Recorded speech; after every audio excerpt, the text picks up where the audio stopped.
জনগণ কিন্তু জানে আমরা খুনি স্বৈরাচারী ফ্যাসিস্ট হাসিনা, যে ডাইনি হাসিনা, এই যে একজন গুম হয়ে একজন ফেরত আসছে, আরো অনেকেই কিন্তু ফেরত আসে। তাই অনেকের বাসায় আমি অনেকবার গিয়েছি, বিভিন্ন ঈদের সময় বা সুযোগ পাইলে আমি গিয়েছি।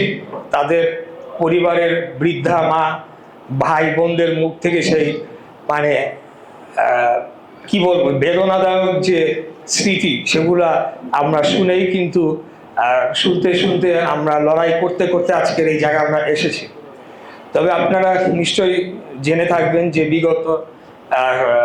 গত বছর স্বৈরাচারী খুনি হাসিনা পালিয়ে যাওয়ার পর কেউ কেউ আমাদের দলের নাম ব্যবহার করেছে, অথবা কেউ কেউ যারা হয়তোবা দলের কোনো পদে ছিল কিন্তু যারা অপরাধী তাদের তো কোনো দল থাকে না, তারা তো সেটা ঘোষণা দিয়ে আমাদের দলে যোগদান করে না। তারা যখন আমাদের দলের কমিটিতে আসতে চায় তখন তারা বলে না যে তারা ফুটপাতের চাঁদা উঠাবে, নাকি আবার ব্যবসার চাঁদাটা উঠাবে, নাকি অন্য কোনো মার্কেটের সমিতি দখল করবে, এগুলা বলে না। তারা এসেছে, রাজনীতি করেছে, পরবর্তীতে গিয়ে কেউ কেউ মানে আমি বলবো ধরেন শতকরা 100 জনের মধ্যে যদি আধা জনও করে তাইলে কিন্তু বাকি 99 জনের উপরেও কিন্তু সেই দোষটা চলে আসে বা জনগণ কথা বলার সুযোগ পায়। এই কারণে আমি কথাগুলো বলছি। আমি বলছি না এখানে একজনও এরকম কেউ আছে, সেটা আমি বলছি না, কিন্তু এরকম কিছু ঘটনা ঘটেছে এবং সেটা আমরা কিভাবে সমাধান করব, জনগণের সামনে আমরা যাব, সেই বিষয়গুলো নিয়ে আলাপ করার জন্যই মানে পটভূমিটা আপনাদেরকে বললাম।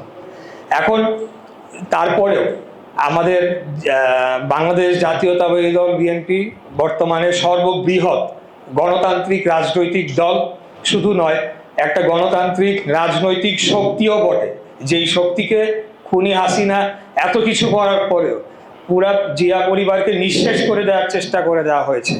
আমাদের উপর ভাগের নেতৃবৃন্দ সবার বিরুদ্ধে মামলা মোকদ্দমা থেকে শুরু করে নানা কিছু তারা করেছে। আর গুম খুন হত্যার কথা তো বাদই দিলাম, আমাদের হাজার হাজার নেতা কর্মীদেরকে সারা দেশে গুম করে ফেলা হয়েছে, খুন করে ফেলা হয়েছে, পরিবারের সদস্যদেরকে হেনস্থা করা হয়েছে। পরিবারের সদস্য রাজনীতি করে না, তারাও মামলা খাইছে, তারাও জেলে গিয়েছে, তারাও রিমান্ডে গিয়ে অত্যাচারিত হয়েছে। এইরকম একটা ভয়াবহ পরিস্থিতি থেকে আমরা উত্তরণ ঘটিয়েছি, যার কারণে স্বাভাবিকভাবে সাধারণ জনগণের প্রত্যাশা আমাদের কাছ থেকে অনেক বেশি।